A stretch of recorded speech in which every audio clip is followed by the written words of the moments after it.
homem que eu respeito, sou fã. A influência dele na minha vida e na minha casa é tremenda.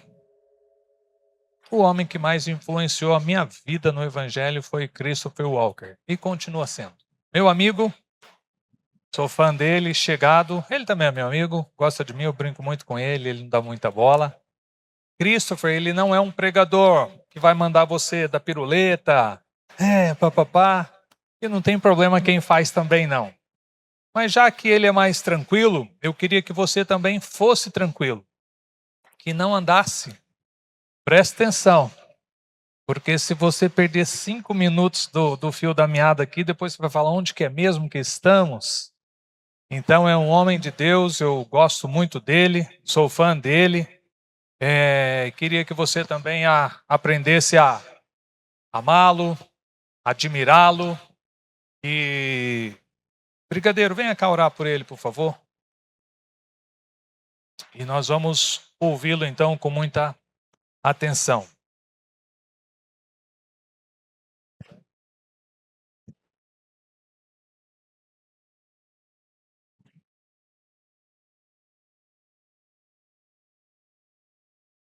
Vamos orar ao Senhor nosso Deus. Você pode ficar de pé, até para você poder mexer um pouquinho sua perna também.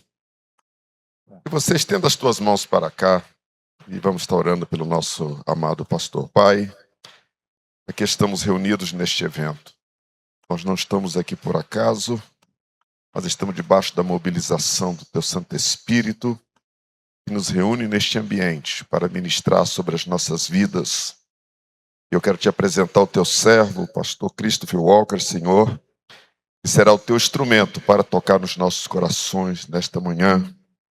Peço que as portas da sabedoria e da palavra se abram sobre a vida do teu servo e que ele seja, Senhor, um instrumento poderoso para transmitir o que está no teu coração para os nossos corações.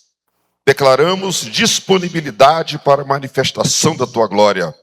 Declaramos disponibilidade para que a tua palavra, Senhor, produza em nós os resultados que o Senhor já tem planejado nos céus. Edifica-nos, transforma-nos, quebranta-nos e nos levanta para viver a identidade que o Senhor estabeleceu para cada um de nós. Ser glorificado neste ambiente, Senhor. Toda a glória e toda a honra será dada ao teu santo e eterno nome, para a glória de Deus. Amém e amém.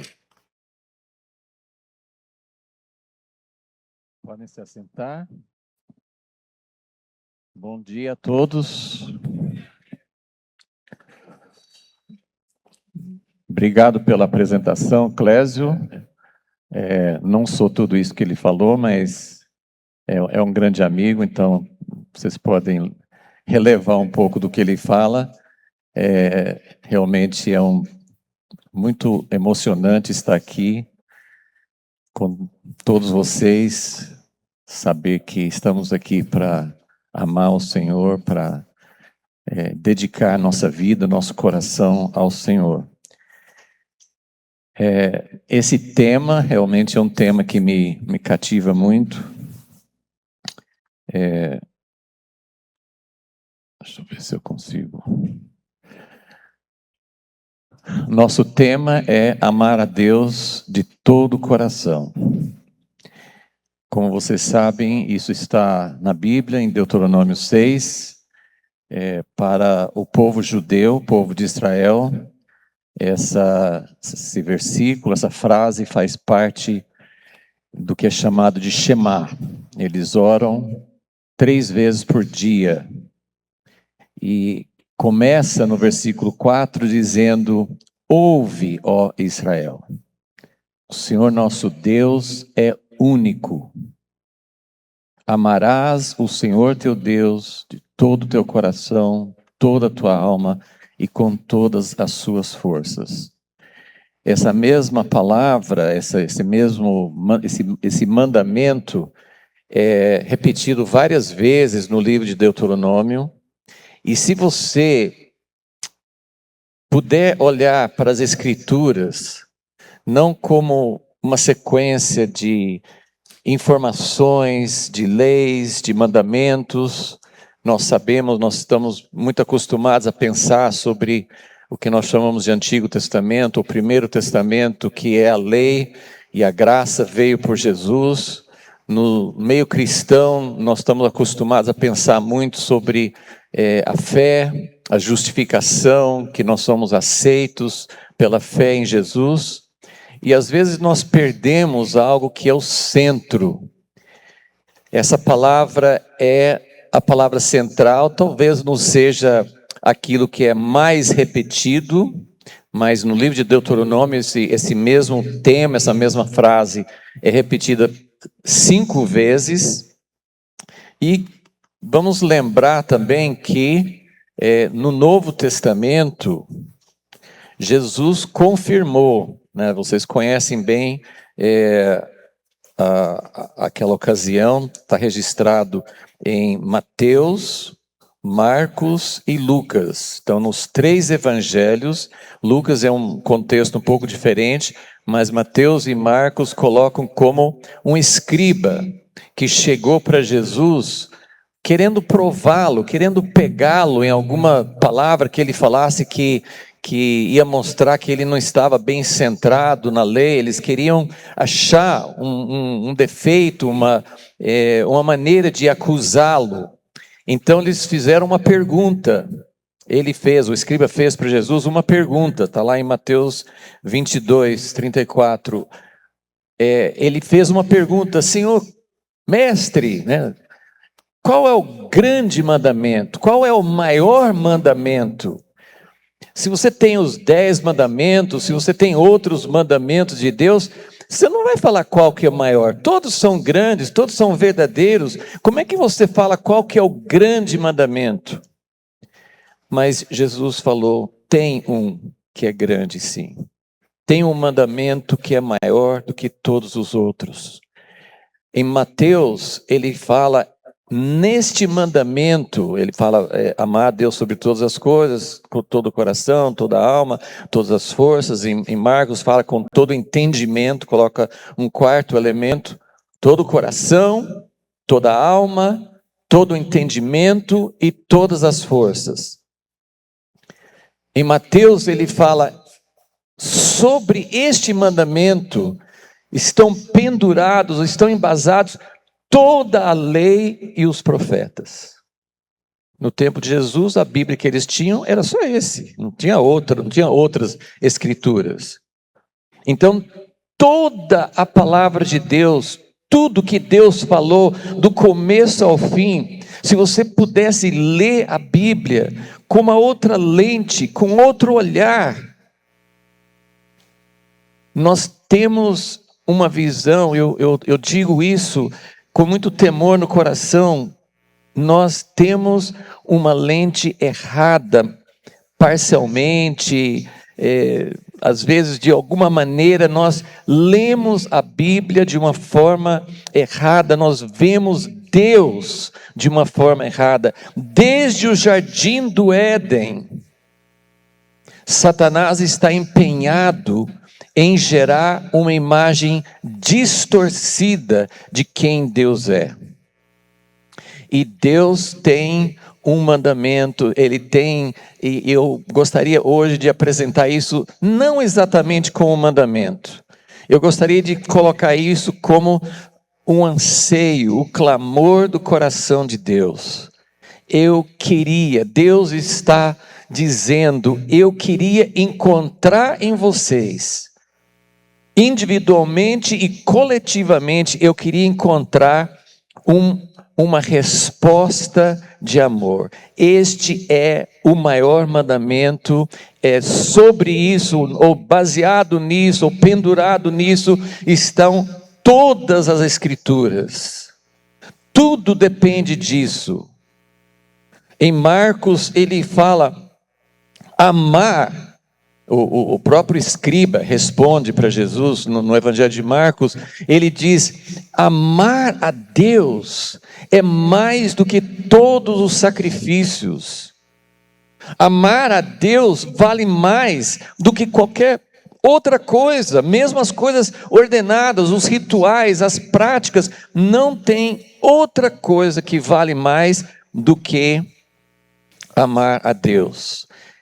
em Lucas, ele fala que a pessoa que pergunta, parece que é uma outra ocasião, mas a pessoa que pergunta, em Lucas capítulo 10, a pergunta para Jesus é: o que eu posso fazer para ter vida eterna? E Jesus devolve a pergunta para ele e fala assim: você que lê a lei, o que você acha? E ele responde: amar a Deus com todo o coração, com toda a alma e com todo o entendimento. Então, leia a Bíblia. Se você não leu com essa perspectiva, começa a ler, e não é só no Novo Testamento, não.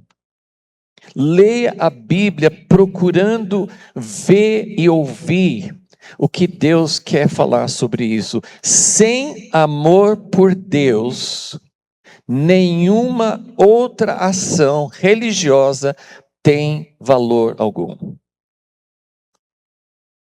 Certo? Sem amor por Deus, sem esse tipo de amor por Deus, nada, absolutamente nada que nós possamos fazer tem algum valor.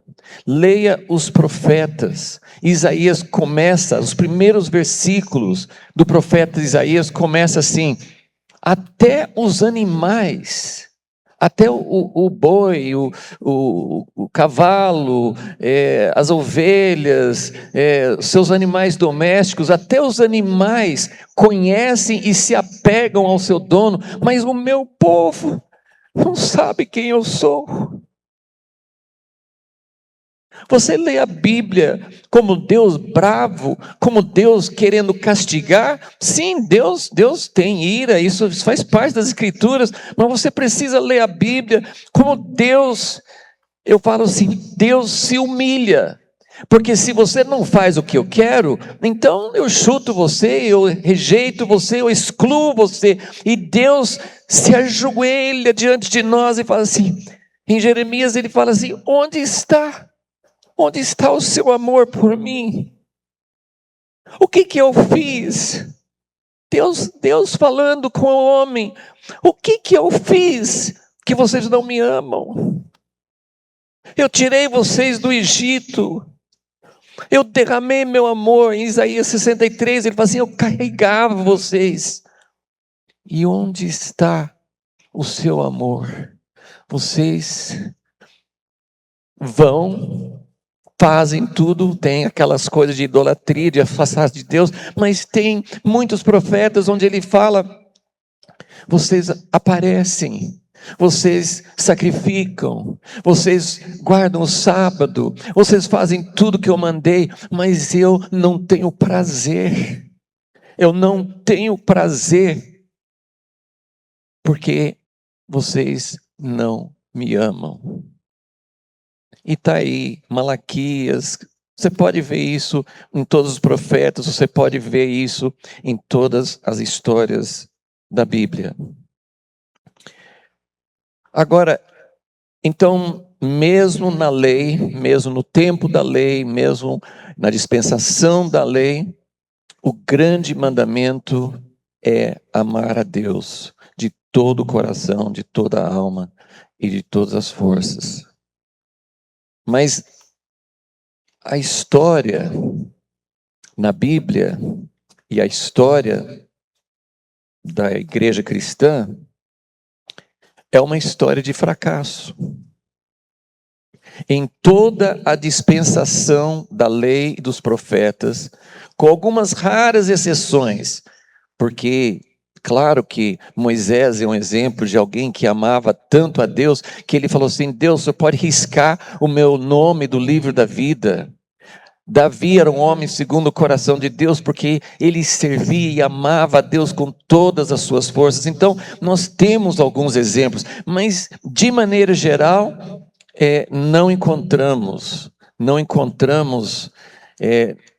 essa resposta que Deus estava procurando. E aí nós chegamos na nova aliança. Como eu já disse, quando os escribas, quando os homens vieram e procuraram Jesus, temos essa confirmação nos 3 evangelhos, Jesus afirmou, realmente o maior mandamento, realmente o que resume, o que define, o que serve como a base de todas as coisas é este mandamento.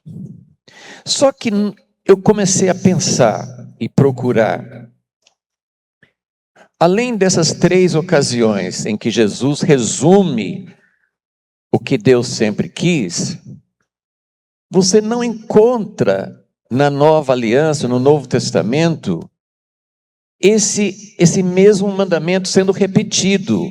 Você não encontra nas palavras de Jesus, nas palavras, principalmente nas epístolas, você não encontra essa ordem. Olha, Deus está mandando, você tem que amar mais. Eu não sei como que você está se sentindo neste momento, mas você consegue amar a Deus com todo o seu coração? Você acha que nós somos capazes? Então, minha primeira pergunta, assim, a primeira afirmação é essa: em toda a Bíblia, o que resume, o que sintetiza o que Deus quer é que nós o amemos de todo o coração. Mas na Nova Aliança, nós sabemos que Jesus não veio para mudar. Ele falou no Sermão do Monte: eu não vim para mudar nada. Não vou tirar nenhum pingo no i, nenhuma letrinha. Eu não vim para mudar o que Deus já falou. O Deus que Jesus apresentou não é um Deus diferente da dispensação anterior, do tempo da lei. Não é um Deus diferente, é o mesmo Deus. Mas durante todo aquele tempo antes de Jesus, eles não conseguiam. A gente sabe que houve um fracasso. Israel não conseguia, o povo, Deus não encontrou o que ele queria. Então, graças a Deus, veio Jesus. Ele tem a solução, ele mostrou o caminho. Mas como que funciona a nova aliança em relação a esse mandamento? Na nova aliança, nós temos uma outra ênfase, que é a mesma, mas nós temos uma outra chave. Ao invés de repetir sempre, é fundamental, faz parte das Escrituras, Jesus confirmou, é esse mandamento mesmo, esse é o desejo do coração de Deus, mas na nova aliança tem uma mudança. A mudança é que Deus não está mais falando, vocês precisam me amar, vocês têm que me amar. Qual que é a grande mensagem do Novo Testamento? A grande mensagem do Novo Testamento, por exemplo, nós temos o livro de Romanos, que é uma exposição, a melhor exposição, normalmente nas Escrituras. Deus não faz uma exposição teológica, não tem uma definição do que é fé, não tem uma definição do reino de Deus, não tem uma definição de quem é a Trindade. Então a Bíblia não é um livro, como nós diríamos, um livro teológico, mas o livro de Romanos faz uma exposição sequencial muito importante, fala sobre a justificação pela fé. Você vai lendo o livro de Romanos e essa tem sido a ênfase, principalmente no cristianismo pós a reforma, é justificação pela fé. Nós somos pecadores, nós não conseguimos, nós não merecemos, mas Jesus fez o sacrifício perfeito e nós somos justificados. Mas me preocupa o fato de que a nossa ênfase sobre a justificação, que é bíblica, que faz parte da exposição de Paulo, mas ela está incompleta. Nós nos preocupamos, e quem é justificado? Continua pecando, não continua pecando? Como é que é a nossa prática? Como é que nós lidamos com o pecado? E algo muito importante acontece nessa exposição de Paulo, no capítulo 5 de Romanos, quando ele começa a falar assim: então, justificados pela fé, temos paz com Deus, passamos por tribulações, temos esperança, mas Deus prova o seu amor para conosco pelo fato de Cristo ter morrido por nós quando ainda éramos pecadores. Então, dentro desse contexto de justificação, dentro desse sacrifício perfeito, nós entendemos, eu não estou falando nenhuma novidade para vocês, cantamos sobre isso, sobre o amor de Jesus, o amor de Deus por nós, por causa do seu amor por nós, nós temos esperança, nós podemos ter certeza, queremos a vida eterna, vamos encontrar com Jesus, mas tem alguma coisa faltando, e como é que nós vamos lidar com esse anseio de Deus por nós, de que nós tenhamos por Deus esse amor que fala em Deuteronômio 6, que é o maior mandamento. Eu sou justificado pela fé, eu tenho vida eterna. Eu não quero viver em pecado, mas eu me esforço, eu faço as coisas, eu me apresento. Mas lembra da frase? Nada que nós possamos fazer tem algum valor sem o amor por Deus. Nada tem valor. Não estou falando que você perde sua salvação, eu estou dizendo que o que Deus está procurando é amor. E a chave desse amor é o fato de que, sim, lá antigamente, Deus também mostrou o seu amor pelo povo de Israel. Tirou do Egito, se manifestou no deserto, carregava, mas as pessoas não conseguiam, de maneira geral, aquilo não gerava, não nascia o amor por Deus. É por isso que Deus falava assim: o que acontece? O que acontece? Lá em Oséias ele fala: o seu amor, sua correspondência é como orvalho, sai o sol, vai embora. Vocês não têm essa correspondência. Então o Novo Testamento traz uma chave. Sim, Deus continua querendo o amor, mas Ele fez algo impensável. Ele fez algo que não tem, para nós, virou uma coisa comum. Nunca pode ser uma comum o fato de que Deus deu o seu próprio Filho. Em outro lugar ele fala, Jesus fala, em João 15, ninguém tem amor maior do que este, de alguém dar a própria vida. Nós fomos alcançados pelo amor de Deus, mas este amor de Deus, ele tem um objetivo. O objetivo, meus queridos irmãos, eu estou falando para mim, o objetivo desse amor surpreendente, fascinante, uma coisa que a gente não pode nem considerar, este amor não é só para nos justificar. Este amor é para que nasça no nosso coração o amor por Ele que Ele está buscando. Então, Jesus revelou de uma forma muito maior e muito mais próximo do que jamais tivesse acontecido. Ele mostrou o que é realmente o amor de Deus por nós. E tem uma coisa muito simples nessa equação.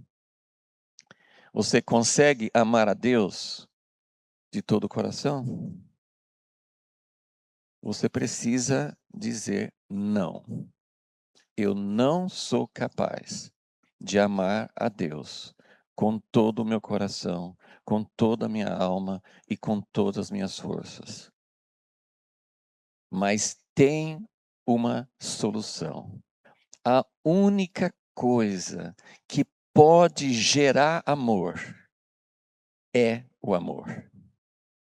A única coisa, e eu gostaria de, acho que cada um pode lembrar de uma criança, talvez da sua esposa, ou talvez de um amigo, porque a gente tem uma expressão que é nosso amor humano, ele sempre, o amor humano, por melhor que seja, o amor humano tem um gancho.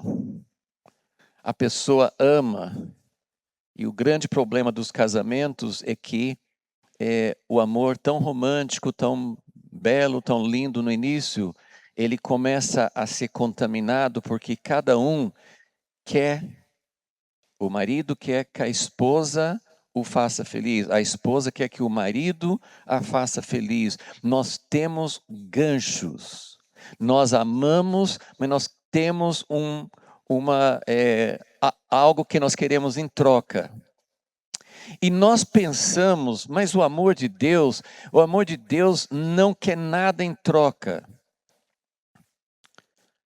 E tem uma palavra, temos um livrinho aí que vocês podem adquirir, sobre uma palavra hebraica que é Hesed. Hesed, nas escrituras hebraicas, né, no Antigo Testamento, é muito mais usada essa palavra do que a palavra amor. Tem a palavra amor no hebraico, mas a palavra que é mais usada é a palavra Hesed.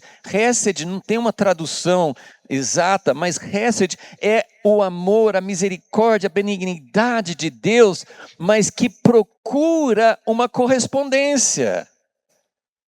Então nós, na nossa natureza caída, nós temos um gancho que nós amamos com desejo de ganhar alguma vantagem, nós queremos alguma coisa em troca. Se a esposa, se o amigo, se as pessoas da igreja, se o pastor não nos agrada, nós fechamos nosso coração, nós deixamos uma barreira surgir, porque nós queremos vantagem para nós. E nós pensamos, Deus, ele não quer nada de troca.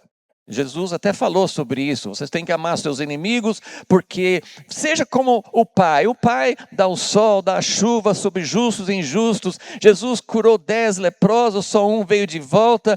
E eu fico perguntando, então, Jesus viu que um voltou, ele podia ter falado, então, que a lepra volte sobre os 9 que não voltaram. Ele fez isso? Não. Ele ama, ele derrama, mas é uma mentira dizer que Deus não quer nada de volta. Só que o amor dele é puro.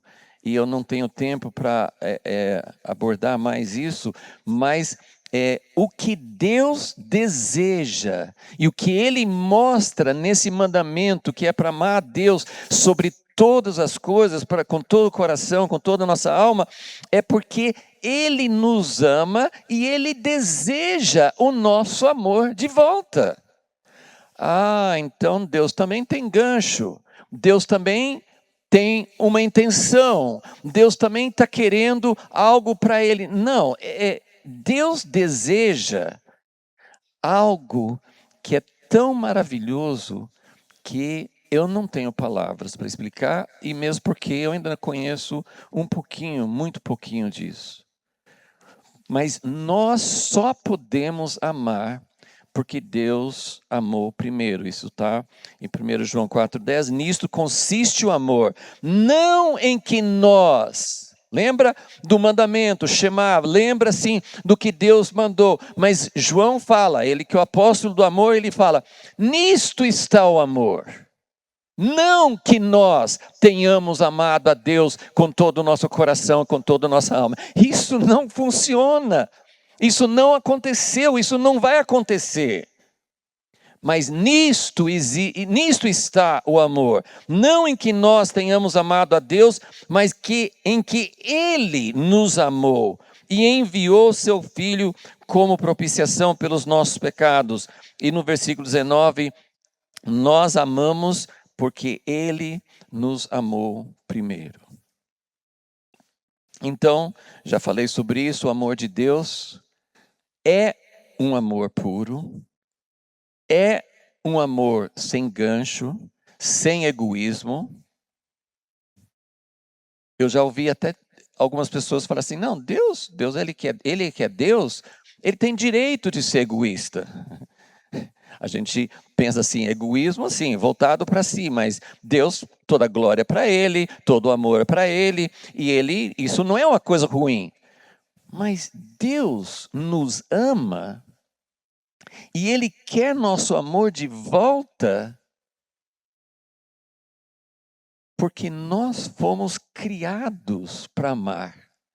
E o amor verdadeiro entre nós e Ele é a coisa mais linda, mais prazerosa, mais perfeita que você não faz noção. Você não faz ideia do que é amar Deus, de verdade. O relacionamento de amor, a família é para mostrar, e nós temos resquícios, nós temos vislumbres disso, mesmo no nosso estado caído, nós temos vislumbres do sacrifício, da doação, daquilo que Deus faz quando, daquilo que é possível, daquilo que é desfrutar um verdadeiro amor. Quando você ama alguém de verdade, não tem maior prazer do que fazer aquela pessoa feliz. Quando você realmente faz sua esposa feliz, sua mãe feliz, seu filho feliz, quando você faz um amigo verdadeiro, alguém, quando você consegue se doar, quando você consegue dar a sua vida de formas, não morrendo, mas dando sua vida para alguém, não tem maior prazer. Mas mesmo assim, nós caímos no egoísmo, nós caímos no fechamento. Mas o amor por Deus não é algo que Deus está fazendo só porque é bom para Ele, mas é porque é a melhor coisa que pode existir, é a melhor coisa. Nós somos feitos para isso. Não tem um prazer maior do que isso. O que Deus mais deseja, o que Ele mais procura, o que Ele mais anseia, é o nosso amor de volta. Poder receber o amor de Deus e poder amá-lo de verdade é o maior prazer que existe. Mas tem um problema. Então, o problema é: Deus deseja o nosso amor, nós não somos capazes de amar a Deus de verdade. A nova aliança vem com a solução, porque Deus nos amou, o amor de Deus é capaz de gerar amor em nosso coração. Eu queria lembrar vocês, eu queria que vocês se lembrassem, quem sabe nos pequenos grupos, cada um pode até lembrar de exemplos, porque às vezes os próprios filhos, eles vêm e nos dão um abraço, pequenininhos, mas eles vêm, às vezes, assim, a gente chega de viagem, por exemplo, e eu tinha um amigo, assim, que ele falava assim, quando eu viajo, nem que seja um chocolatinho, alguma coisa, eu sempre trago para os meus filhos. Então, quando o papai chega em casa, o filho vem assim, oh, papai, que bom que você chegou e tal, cadê o chocolatinho? Mas há momentos que eu acho que todos nós experimentamos, ou com filhos, ou com a esposa, ou com o pai e mãe, ou com um amigo. Eu já fui tocado várias vezes por alguém que não tinha, pelo menos que eu pudesse sentir, não tinha nenhum gancho, nenhuma segunda intenção. E vem e fala uma coisa, ou dá algo, às vezes um pequeno gesto, você derrete. Você simplesmente não consegue se conter quando alguém demonstra um amor genuíno, sem segundas intenções. Então, pensa no amor de Deus.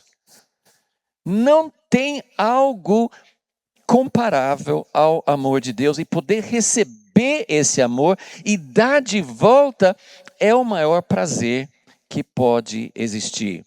Tem aquele salmo que fala em sua presença, acho que é Salmo 16, em sua presença há delícias, na tua presença há plenitude de alegria, à tua direita há delícias perpetuamente. A gente fala isso, o teu amor é melhor do que a vida, mas a gente tem pouca experiência disso, e é sobre isso que eu quero falar. Mas o grande problema é o seguinte, e é nesse ponto que eu queria realmente deixar. Eu acho que até aqui não há nada assim tão difícil de captar, mas nós temos ainda, mesmo na nova aliança, nós temos um problema.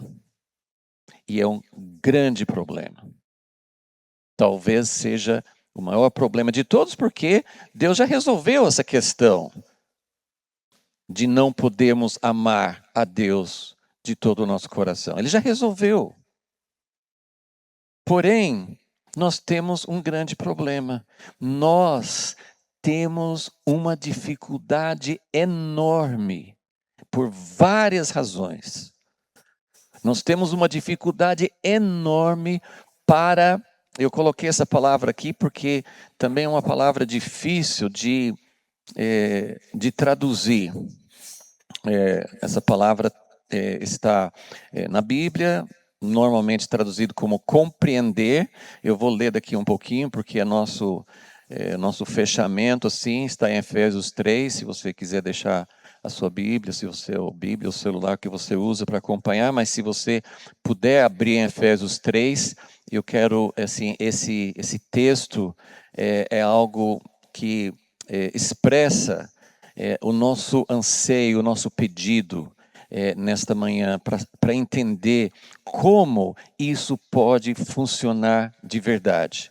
Mas eu quero falar um pouquinho sobre essa palavra que diz, para que nós, sei lá, um dos versículos, eu vou ler o texto todo, mas um dos versículos fala assim, para que nós pudéssemos compreender, a maioria das traduções vai colocar, para que nós pudéssemos compreender o amor de Cristo, em toda a sua largura, altura, comprimento, profundidade. Mas o que é essa palavra compreender? Para quem, alguns que talvez conheçam em inglês, tem a palavra assim, é grasp. É você conseguir. Eu achei essa palavra apreender, ou nós poderíamos falar assim, apropriar-se, porque não é compreender com a cabeça. Todo mundo aqui compreendeu que Jesus morreu por você? Eu creio que sim, todos nós compreendemos, mas você não apreendeu, você não captou, você não apropriou. O amor de Deus, ele precisa ser vivenciado, vai além de palavras, vai além de qualquer capacidade nossa de explicar. Nós precisamos apreender o amor de Deus, e isso não é uma experiência única. Você pode ter uma experiência, quem sabe alguém vai ter uma experiência hoje de sentir, de tocar no amor de Deus, mas não é uma experiência única. Aliás, a eternidade toda nós vamos continuar apreendendo, pegando, captando, abraçando. Nós não entendemos ainda. O pai, a mãe, pode pensar um pouquinho, o que seria você dar o seu filho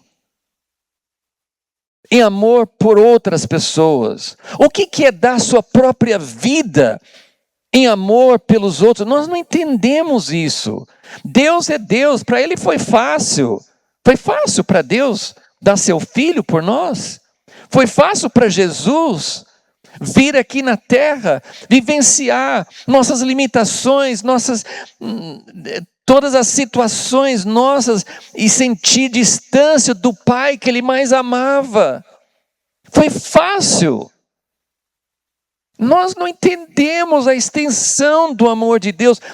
Nós precisamos apreender o amor de Deus.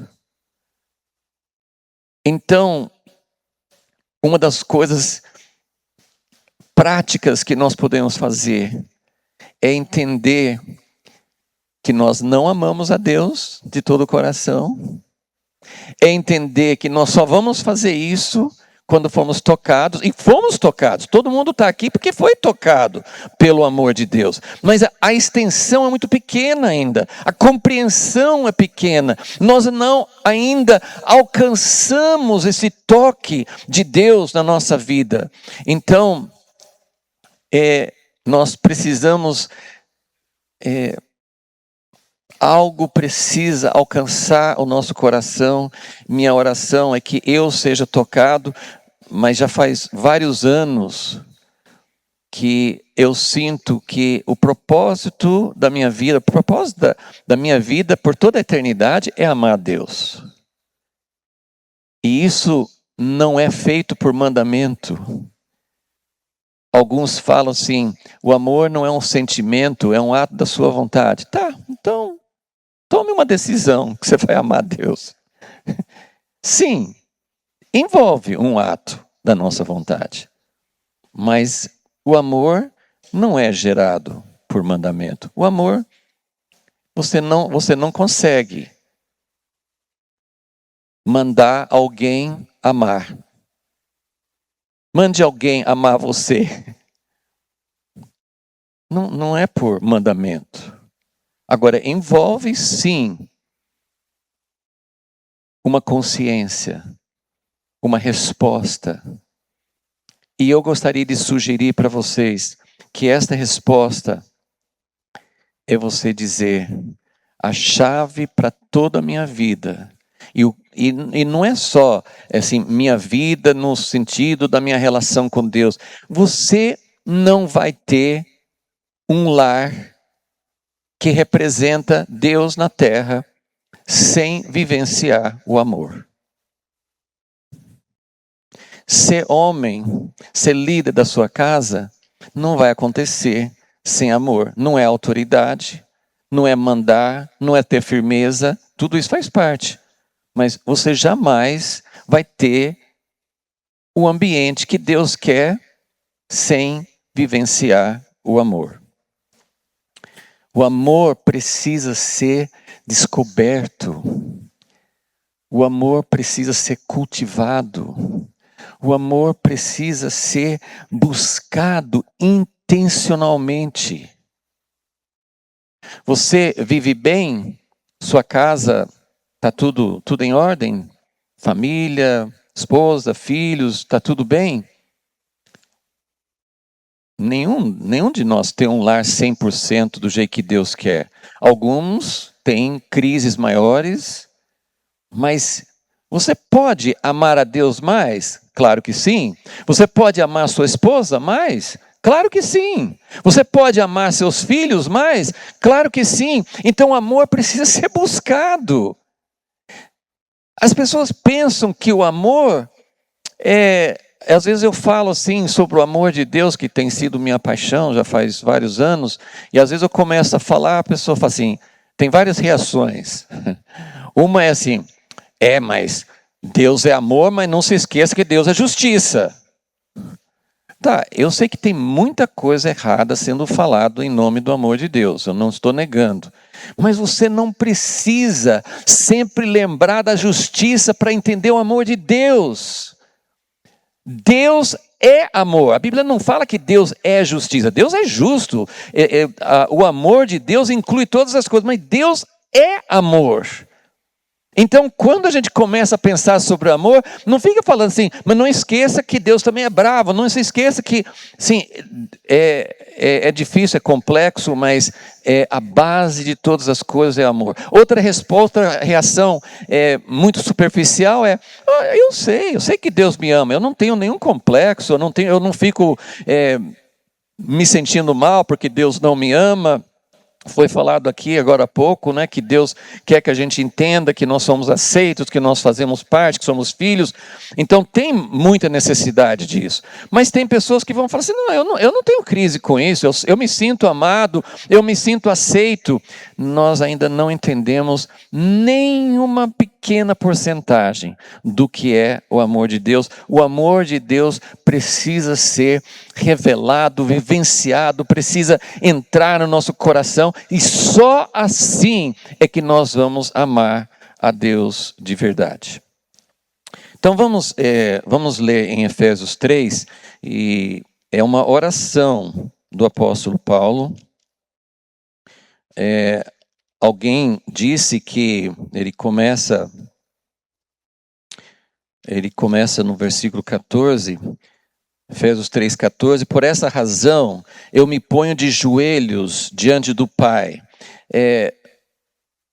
Eu não pesquisei muito isso, eu não sei, mas me disseram que no costume judaico, naquela cultura, porque para nós, talvez hoje nem todos se ajoelham, talvez não seja comum você se ajoelhar para orar, mas para nós, no meio cristão, orar de joelhos é algo que a gente entende, que a gente pratica, mas parece-me que orar de joelhos para eles era só assim, eles só faziam isso quando era algo muito sério, e Paulo está suplicando. Eu estou querendo dizer assim, que isso não é uma figura, por isso me ponho de joelhos e tal, eu abro meus olhos, eu fecho meus olhos, levanto meus braços. Não, ele está dizendo, isso aqui é fundamental, isso aqui eu suplico, eu me coloco de joelhos diante do Pai, de quem toda a família nos céus e na terra recebe o nome. Eu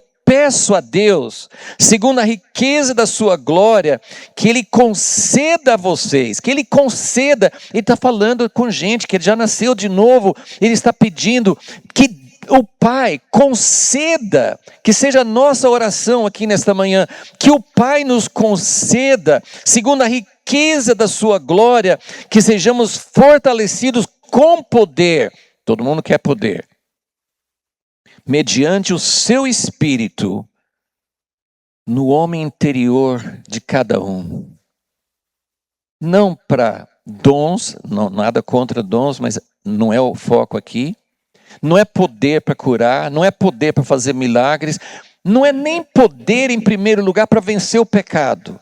Por que ele está orando e suplicando ao Pai para que Deus nos fortaleça, para que Deus faça uma revolução lá no nosso interior, mediante o seu Espírito? Então, nós precisamos entender como nós podemos apreender, como nós podemos captar, como que nós podemos ser tocados pelo amor de Deus. Em primeiro lugar, tem que ser uma ação, assim como a conversão, tem que ser uma ação do Espírito Santo. E mais uma vez, isso aqui não é uma coisa em oposição à outra, mas quando nós pensamos na ação do Espírito Santo, nós pensamos talvez em dons, em falar em línguas, em ter poder, em sentir calafrios, enfim, nada contra nenhuma dessas coisas, mas o que ele está falando aqui é o poder do Espírito Santo é para que Cristo venha e habite dentro de mim. Que Cristo, pela fé, habite no coração de vocês, estando vocês arraigados e alicerçados no amor. Paulo está usando duas figuras aqui. A figura de uma planta, arraigados, enraizados. Você precisa ter suas raízes aprofundadas no amor de Deus. A raiz é que segura. Uma árvore que tem algumas espécies de árvores que não tem muita raiz. Quando vem o vento, cai. Mas vocês precisam ter raízes profundas. É de lá que vem o alimento, é de lá que vem a força, é de lá que vem a estabilidade. E alicerçados, que é a figura de um prédio. Todo mundo sabe que quanto maior o prédio, mais profundo tem que ser o alicerce. Então as duas coisas são para que Cristo habite no coração, estando vocês enraizados e alicerçados em amor. Então, tem que ser por uma ação do Espírito Santo. tem que ser buscado intencionalmente.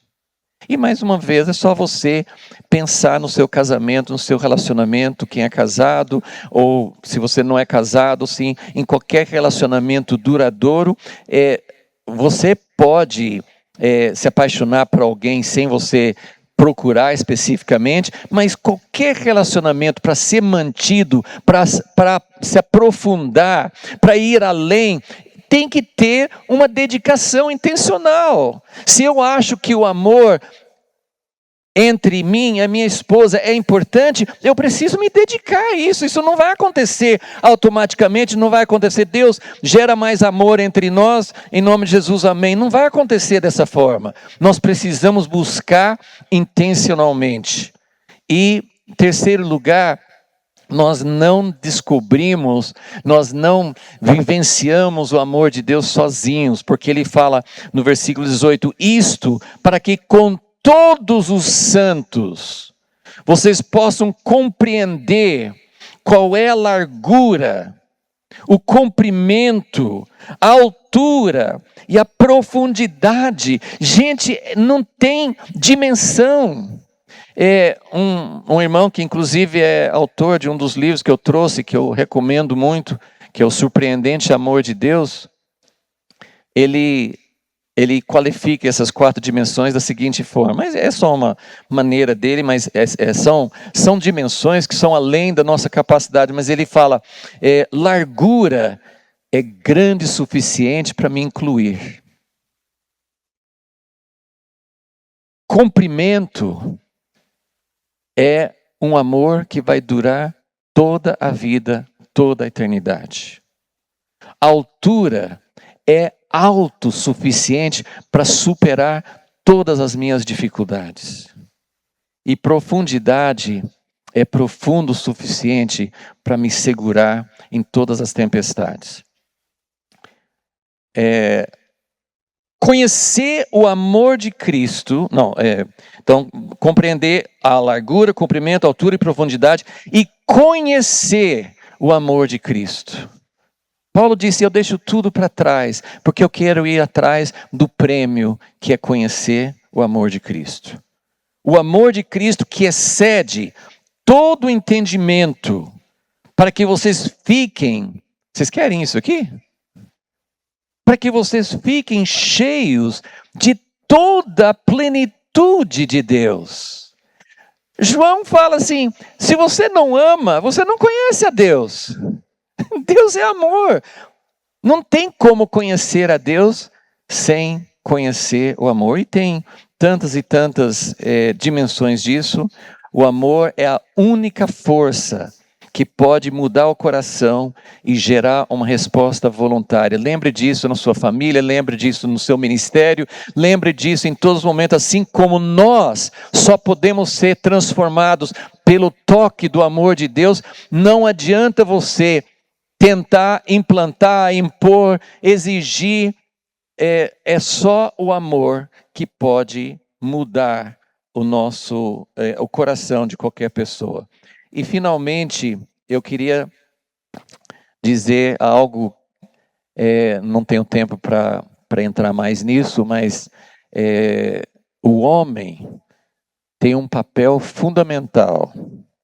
Lembra que em 1 Coríntios fala que Cristo Deus é o cabeça de Cristo, Cristo é a cabeça do homem, o homem é a cabeça da mulher. Nós fazemos parte, e a gente usa muito esse texto para falar de autoridade, mas Jesus, ele veio para mostrar, claro que está incluído, mas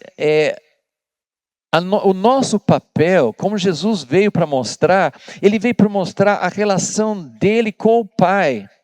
E ele até fala uma coisa muito, muito chocante, não sei se você acha chocante, mas em João 10 ele fala, eu vim para dar minha vida, eu não vim com minha própria agenda, meu próprio propósito, mas eu vim para dar minha vida. Mas em João 10 ele fala assim, mas eu não preciso, se eu não quiser dar minha vida, eu não dou. Ele não veio debaixo de uma obrigação. Ele falou assim, o Pai me ama porque eu dou a minha vida voluntariamente. E eu quero lembrar vocês de uma palavra muito chocante de Jesus, em Lucas 17. Que ele fala assim, eu só quero pegar essa frase final. Ele fala, assim também vocês, depois de terem feito tudo o que lhes foi ordenado, digam, somos servos inúteis. Como assim? Eu não faço tudo que é me ordenado, mas se eu conseguir fazer tudo que me é ordenado, eu tenho que falar assim, ó Deus, fiz tudo, mas sou um servo inútil. Gente, o que quer dizer isso? Nós somos servos inúteis, porque fazemos apenas o que devíamos fazer. O que ele está querendo dizer? Aquilo que falamos no início. Sem amor, nada tem valor. Se você faz por amor, você não faz porque é obrigado. E eu quero terminar, eu não sei, essa canção, que eu saiba, não existe em português. É uma canção que eu ouvia quando eu era criança. E se você procurar no YouTube, você pode encontrar The Love of God, o amor de Deus. Procure essa canção. Se possível, procure naquele grupo Bill Gaither, não sei quantos conhecem, mas assim, eles cantam com unção, com sentimento. Eu vou falar aqui a tradução de uma das estrofes, mas é uma canção que coloca um pouco do que estou querendo dizer, que o amor de Deus é além do nosso conhecimento. É infinito. E nós precisamos apreender, nós precisamos ser tocados por este amor, porque nós jamais vamos amar a Deus se nós não formos tocados pelo amor de Deus. E uma das estrofes dessa canção fala o seguinte: o amor de Deus é bem maior do que a boca ou a pena podem expressar. Vai muito além da mais alta estrela e alcança até as profundezas do inferno. Se nós pudéssemos transformar em tinta todos os oceanos, pensa quanta tinta daria. Se os céus fossem feitos de pergaminho, se cada caule, cada haste de cada planta na terra fosse uma pena, e fosse cada homem um hábil escriba, a inscrever no céu. Então imagina, todo o oceano é tinta, todo o céu é um pergaminho, todos os homens na face da terra sabem escrever, e tem pena para cada um deles. Ao inscrever no céu acima o amor de Deus, esgotar-se-ia o oceano. Tampouco caberia sua totalidade no pergaminho, ainda que fosse estendido de uma a outra ponta do céu.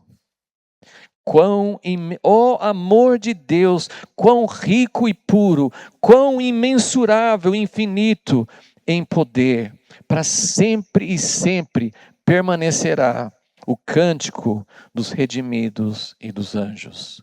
Que nós possamos dedicar a nossa vida para captar, para abraçar, para conhecer o amor de Deus. Amém.